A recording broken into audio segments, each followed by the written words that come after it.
আসাম জ্ঞান বিকাশ চেনেললৈ সকলোকে স্বাগতম। আজি আমি অসম জাতীয় বিদ্যালয়ৰ পঞ্চম শ্ৰেণীৰ পাঠ 1ৰ দশমিক সংখ্যা পদ্ধতি আৰু ৰোমান সংখ্যা পদ্ধতিৰ অনুশীলনী 1 থকা ৰোমান সংখ্যাৰ বিষয়ে আলোচনা কৰিম।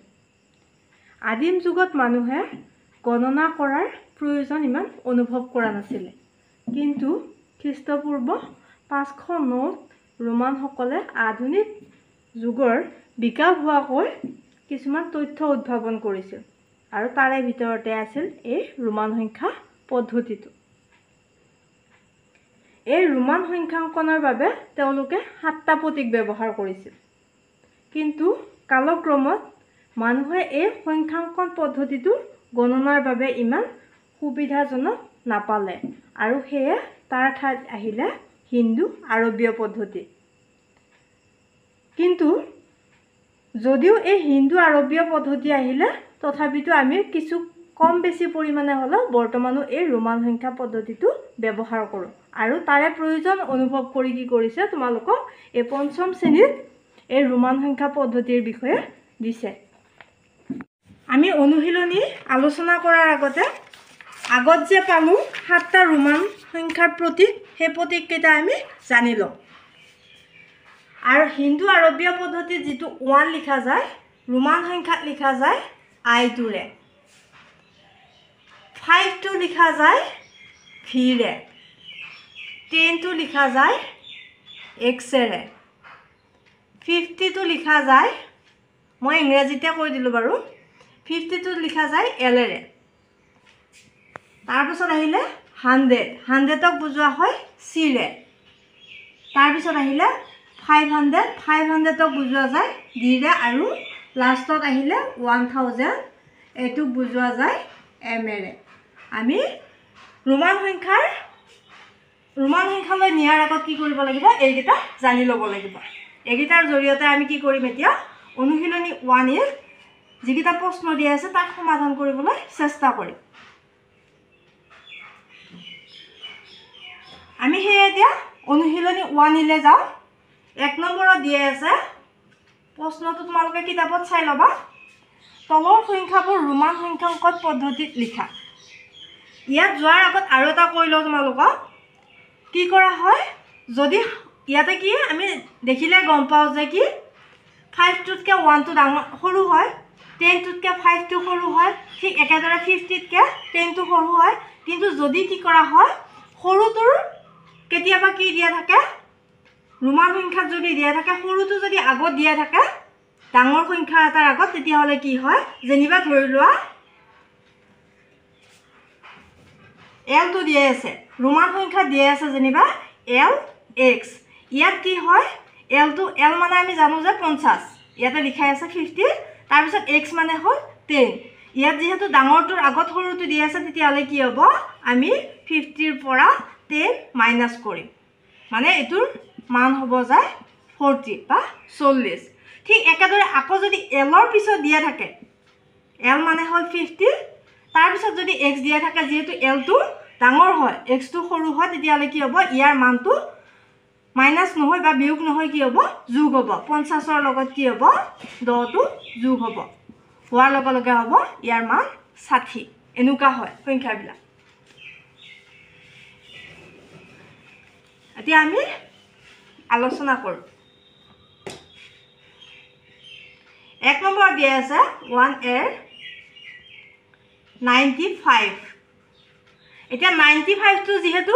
আমাৰ ইয়াতে দিয়া 7টা প্ৰতীকহে দিয়া আছে, 7টা প্ৰতীকৰ ভিতৰত কি 95টো নাই, তেতিয়াহ'লে আমি কি কৰিব লাগিব, এইকেইটাৰে ব্যৱহাৰ কৰি আমি কি কৰিব লাগিব, 95টো লিখিব লাগিব। এতিয়া চোৱা, আমি এনেকৈও কৰি ল'ব পাৰোঁ আগতে, এইখিনি নকৰিলেও ইমান প্ৰয়োজন নাই, কিন্তু তোমালোকে বুজি পোৱাৰ সুবিধাৰ কাৰণে মই কৰি দিছোঁ। আমি 95টো এনেকৈও পাওঁ, 100ৰ লগত যদি 100ৰ পৰা যদি আমি 5 এটা বিয়োগ কৰি দিওঁ, তেতিয়াহ'লে কি হ'ব, 95 পাওঁ। আৰু এনেকৈও পাব পাৰি, কিন্তু যিটো শুদ্ধ হয় আমি সেইটোহে কৰিব লাগিব। কাৰণ কি আৰু এটা পদ্ধতিত কৰিব পাৰি ইয়াত কি আছে 50 আছে 50ৰ লগত কি লাগিব আকৌ 40 যোগ কৰিব লাগিব 40 টো হেনেকে নাই তেতিয়ালে কি 10 যোগ কৰিব লাগিব বহুত দীঘল হ'ব তেতিয়ালে কোনটো নিয়ম শুদ্ধ হ'ব আমাৰ এইটো শুদ্ধ হ'ব এতিয়া চোৱা তেতিয়ালে আগতে কৈ দিছো যে কি ডাঙৰটোৰ পৰা কি ডাঙৰটোৰ আগত যদি সৰুটো দিয়া যায় তেতিয়ালে বিয়োগ হ'ব ইয়াতে যেহেতু আমি পাতিয়ে ললো বিয়োগ হ'ল আমি এতিয়া ৰোমান সংখ্যাত লিখিব লাগে যেহেতু তেতিয়ালে কি বুজাম 100 টো কি বুজায় c ৰে বুজায় 100 ৰ পৰা কি বিয়োগ কৰিব লাগে 5 তেতিয়ালে কি 5 টো কিহেৰে বুজায় এই v ৰে বুজায় v টো আগত বহাই দিলে কি হ'ব এইটো আমি পাই গলো উত্তৰ হ'ব আমাৰ এইটো ঠিক একেদৰে b নম্বৰটো চাও আমি b নম্বৰটো দিয়া আছে 133 133 টুকু আমি কি বুজি পোৱাৰ সুবিধাৰ কাৰণে এই লাইনটো নাপাতিলেও হয় কিন্তু এই লাইনটো পাতি আমি কৰিম 133 টো আমি কেনেকৈ পাব পাৰো এটা হলে ইয়াতে ৰোমান সংখ্যা যিকিটা দিয়া আছে সেইকিটা প্ৰতীক যেহেতু ব্যৱহাৰ কৰি আমি সেই কাৰণে কি ইয়াত থকা কিটা আমি ব্যৱহাৰ কৰিহে লিখিম নিজৰ ইচ্ছামতে কৰিব নোৱাৰো এখৰ লগত কি কৰিব পাৰি 10 যেহেতু 30 বুলি নাই 30 পাব লাগিলে তেতিয়ালে কি কৰিম আমি 10 যদি তিনিটা যোগ কৰো তেতিয়াও কি পাম 30 পাম এটা প্ৰতীক আমি তিনিবাৰ ব্যৱহাৰ কৰিব পাৰো তাৰ পিছত কিমান থাকিলে এতিয়া 100 থাকিলে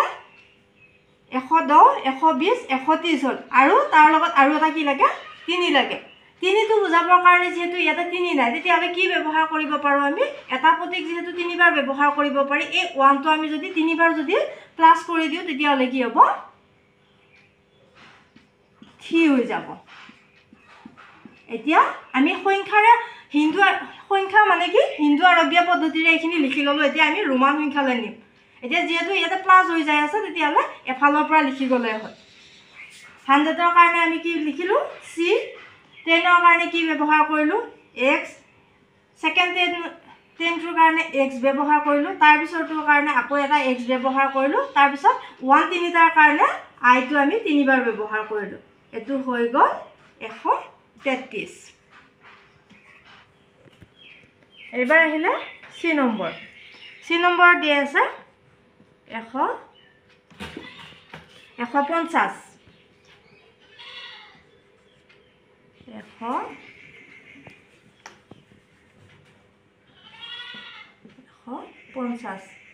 এটুক আমি সো 100 লগত 50 যোগ কৰিলে হয় কাৰণ যেহেতু দুটা আছে ইয়াতে 100ৰো আছে ৰোমান সংখ্যাত 50ৰো আছে সেই কাৰণে আমি কৰিম কি 100 যোগ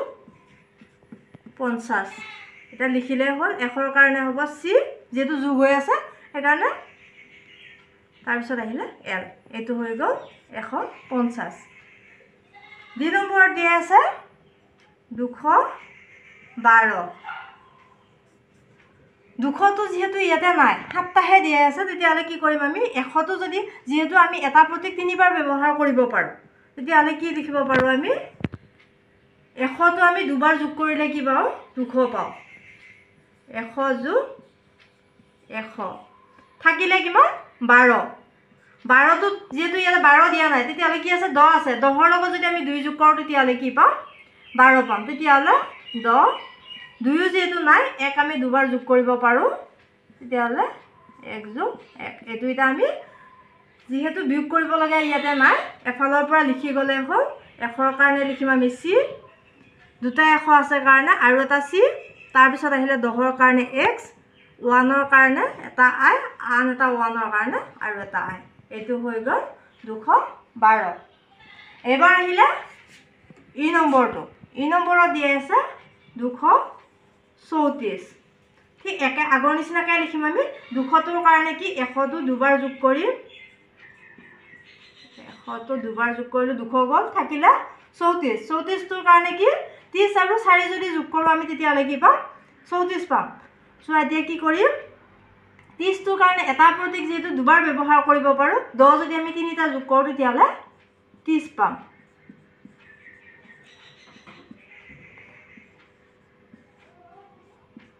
এতিয়া চোৱা 4 টোৰ কাৰণে তো ইয়াত নাই তেতিয়ালে কি কৰিব পাৰো আমি 5 ৰ পৰা যদি 1 বিয়োগ কৰো তেতিয়ালে কি পাও আমি 4 পাও কাৰণ এটা প্ৰতীক কি কৰিব নোৱাৰি 4 বাৰ ব্যৱহাৰ কৰিব নোৱাৰি সেই কাৰণে কি কৰিম আমি এটো ব্ৰেকেটৰ ভিতৰত লিখি দিছো বুজি পোৱাৰ সুবিধাৰ কাৰণে 1 এইখিনি এটা আমি লিখিম এইখিনি যেহেতু কোনো সাল হ'ল না এফালৰ পৰা লিখি গ'লে হ'ল c এখৰ কাৰণে আকৌ এবাৰ c তাৰপিছত আহিলে 10ৰ কাৰণে x তিনিটা 10 আছে কাৰণে তিনিটা x এটা চোৱা ইয়াত কি হ'ব তেতিয়াহ'লে 5 টো আগত বহিব 5ৰ আগত বিয়োগটো আগত যেহেতু বহিব তেতিয়াহ'লে কি হ'ব i টো আগত আহিব তাৰপিছত আহিব v টো এইটো হৈ গ'ল 234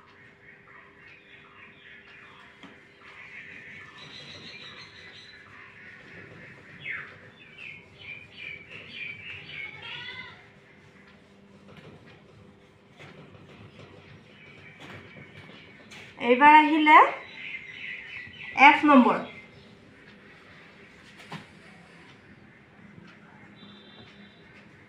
f নম্বৰত দিয়ে আছে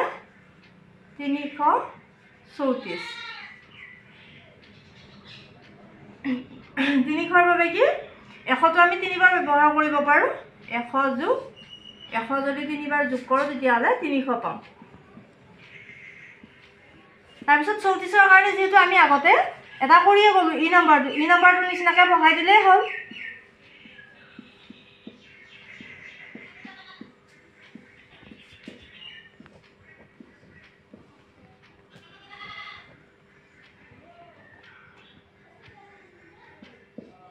এটা লিখিলেই হ'ল c তিনিবাৰ হ'ব তাৰপিছত x2 হ'ব তিনিবাৰ তাৰপিছত আহিলে i v এইটো হৈ গ'ল 334 এইবাৰ আহিলে g নম্বৰ দিয়া আছে 467 এতিয়া চোৱা এটা প্ৰতীক যেহেতু আমি আগতে উল্লেখ কৰিছোঁ 4 বাৰ ব্যৱহাৰ কৰিব নোৱাৰি 400 পাবৰ বাবে c টো আমি 4 বাৰ যোগ কৰিব নোৱাৰোঁ হয় বিয়োগ কৰিব পাৰি যে চোৱা যদি 500ৰ পৰা আমি 100 বিয়োগ কৰি দিওঁ তেতিয়াহ'লে কি পাম আমি 400 পাম এতিয়া চোৱা 500ৰ পৰা আমি কি বিয়োগ কৰিম 100 টো বিয়োগ কৰি দিম তেতিয়াহ'লে গ'ল 400 তাৰপিছত লাগিলে এবাৰ কিমান 67 কি কৰিব পাৰোঁ আমি 50ৰ লগত কিমান 17 যোগ কৰিব পাৰোঁ 50ৰ কাৰণে কি আছে l আছে যেহেতু প্ৰতীক 50 হৈ গ'ল ইফালে থাকিলে কিমান 17ৰ কাৰণে আকৌ কি কৰিব পাৰোঁ আমি x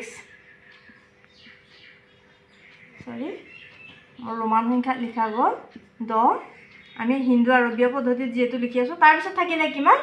50 10 যেহেতু 60 হ'ল ইফালে থাকিলে 7 টো বুজাবৰ বাবে আমি ইয়াতে যেহেতু 7 লিখা নাই তেতিয়াহ'লে কি কৰিব পাৰিম ইয়াতে 5ৰ লগত যদি আমি কি কৰিব পাৰোঁ 2 যোগ কৰোঁ যেহেতু 2 টো নাই তেতিয়াহ'লে 1 আমি দুটা যোগ কৰিব লাগিব এইখিনি হ'ল এটা লিখিলে হ'ল 100 টো আগত আহিব আগতে কৈছোঁ তেতিয়াহ'লে c টো আগত আহিলে তাৰপিছত আহিব কি d তেতিয়া হ'ব 400 তাৰপিছত 50ৰ কাৰণে এইকেইটা যেহেতু যোগ হৈ গৈছে এইকেইটা এফালৰ পৰা লিখি গ'লে হ'ল 50ৰ কাৰণে আহিলে l 10ৰ কাৰণে আহিলে x 5ৰ কাৰণে আহিলে v 1 দুটাৰ কাৰণে আহিলে i দুটা হৈ গ'ল 467 এইবাৰ আহিলে h নম্বৰ দিয়া আছে 579 ইয়াত চোৱা 500 দিয়ে আছে তেতিয়াহ'লে আমি 500 কৰিব পাৰোঁ 500 যোগ এতিয়া কি লাগে আমি 10ৰ ঘৰ এককৰ ঘৰৰ এইটো নাই বুলি ধৰি ল'লা তেতিয়া কি হ'ব 70 হ'ব 70 লিখিব লাগে 70 লিখিব লাগিলে কি 50ৰ লগত যদি আমি 10 দুটা যোগ কৰি দিওঁ তেতিয়াহ'লে কি পাম 70 পাম 50 যোগ 10 যোগ 10 ইফালে লাগিলে 9 টো যেহেতু নাই 9 টো আমি এটা কাম কৰিব পাৰোঁ কি 10ৰ পৰা 1 বিয়োগ কৰিলে কি পাওঁ 9 পাওঁ তেতিয়াহ'লে কি লিখিম 10 বিয়োগ 1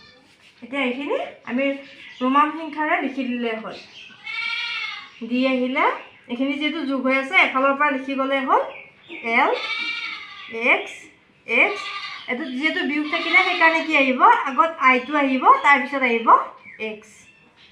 হৈ গ'ল আহিলে i নম্বৰ iত আছে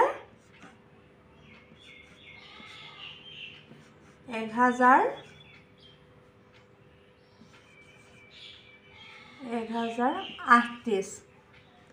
এতিয়া কি আছে 1000 কাৰণে ইয়াতে আছে যেহেতু সেইকাৰণে 1000 যোগ তেতিয়াহ'লে এবাৰ লাগে আমাক 38টো আমি কেনেকৈ কৰিব পাৰোঁ 30 উলিয়াব লাগে প্ৰথমতে 30 উলিয়াব লাগিলে কি 10 আমি তিনিটা যোগ কৰিলে 30 পাম 10 যোগ 10 থাকিলে আৰু কিমান 8 উলিয়াবৰ কাৰণে কি কৰিব পাৰোঁ আমি 5ৰ লগত 3 যোগ কৰিলে হয় 5টো ইয়াতে আছে যেহেতু 3 নাই তেতিয়াহ'লে 1টো আমি 3 বাৰ যোগ কৰিম এতিয়া যেহেতু এইখিনি গোটেইখিনি যোগে হৈ আছে এফালৰ পৰা লিখি গ'লে হ'ল 1000ৰ কাৰণে কি থাকিব m 1000ৰ কাৰণে থাকিলে m তাৰপিছত আহিলে 10ৰ কাৰণে কি আহিব তিনিটা 10 আছে তিনিটা x তাৰপিছত আহিলে v 5ৰ কাৰণে আৰু তিনিটাৰ কাৰণে তিনিটা I এইটো হৈ গ'ল 1038 আৰু একেবাৰে 1 নম্বৰৰ লাষ্টৰটো আছে যে নম্বৰটোত আছে 1256 এতিয়া আগৰ নিচিনাকৈ আমি ভাঙি লওঁ 1000ৰ কাৰণে আছে যেহেতু সেইকাৰণে আমি কি 1000 লিখিলোঁ যোগ 200ৰ কাৰণে আমি কি কৰিব পাৰোঁ 100 দুটা যোগ কৰিলে কি পাওঁ 200 পাওঁ তাৰপিছত আহিলে 56ৰ আগত তেতিয়াহ'লে 50ৰ লগত 6 যোগ কৰিলে 56 পায় তেতিয়াহ'লে 50 যোগ যেহেতু 6টো নাথাকে তেতিয়াহ'লে কি লিখিম আমি 5ৰ লগত 1 যোগ কৰিলে হয় 6 ইয়াতো যেহেতু যোগ হৈ আছে এফালৰ পৰা লিখি গ'লে হ'ল m তাৰপিছত আহিলে c দুটা c তাৰপিছত l তাৰপিছত আহিলে এইটো মোৰ লিখি দিয়াত অলপ হেৰি হ'ল এইটো হ'ব 5 তাৰপিছত এইটো v দি বুজালোঁ তাৰপিছত I হৈ গ'ল 1ৰ যিখিনি আছিলে গোটেইখিনি দিয়া হৈ গ'ল আমি নেক্সট ভিডিঅ'ত 2 নম্বৰটো আলোচনা কৰিম